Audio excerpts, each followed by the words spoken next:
Bismillahirrahmanirrahim. Assalamualaikum warahmatullahi wabarakatuh. Alhamdulillahirabbil alamin. Allahumma sholli ala sayyidina Muhammad. Perkenalkan, nama saya Nur Fatoni, jurusan Pendidikan Agama Islam Fakultas Tarbiyah dan Keguruan Sekolah Tinggi Agama Islam Ma'arif Jambi.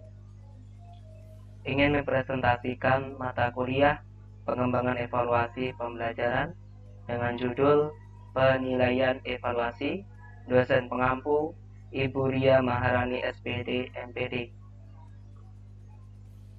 Pengertian evaluasi. Apa yang disebut evaluasi?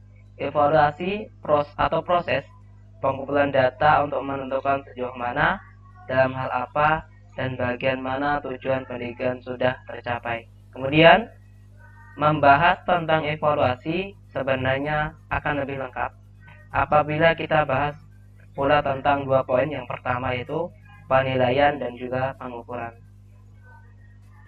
Pengertian penilaian. Penilaian atau asesmen adalah suatu proses mengumpulkan data dengan tujuan agar dapat dilakukan keputusan mengenai suatu objek. Oleh karena itu, kegiatan penilaian tidak terbatas hanya pada karakteristik siswa saja, akan tetapi juga mencakup karakteristik metode mengajar, kurikulum, fasilitas, dan administrasi sekolah. Kemudian, pengertian pengukuran. Apakah yang disebut pengukuran?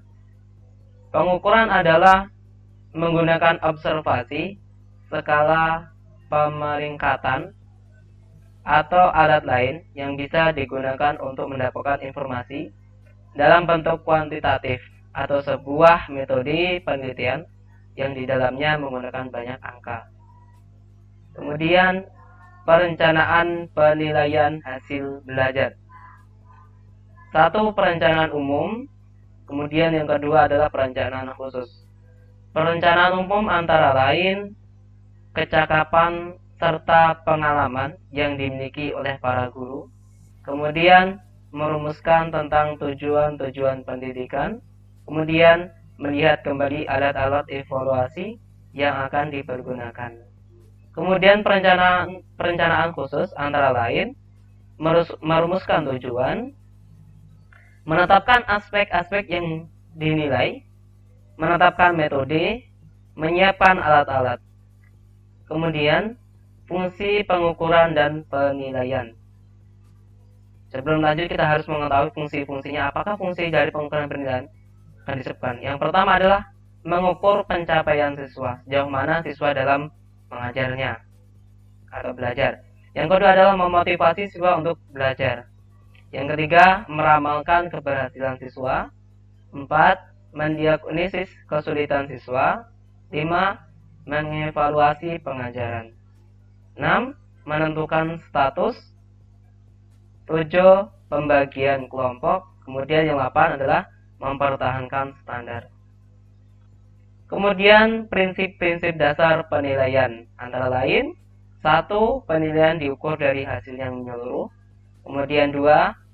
Perbedaan antara skor dan nilai harus dijelaskan secara rinci. Ketiga, proses dari pembelajaran memberi nilai perolehan siswa. Keempat, bersifat komparabel dalam penilaian. 5. Pemberian nilai harus mencakup kedua orientasi, yakni penilaian berdasarkan norma, direferensikan, dan kriteria. 6.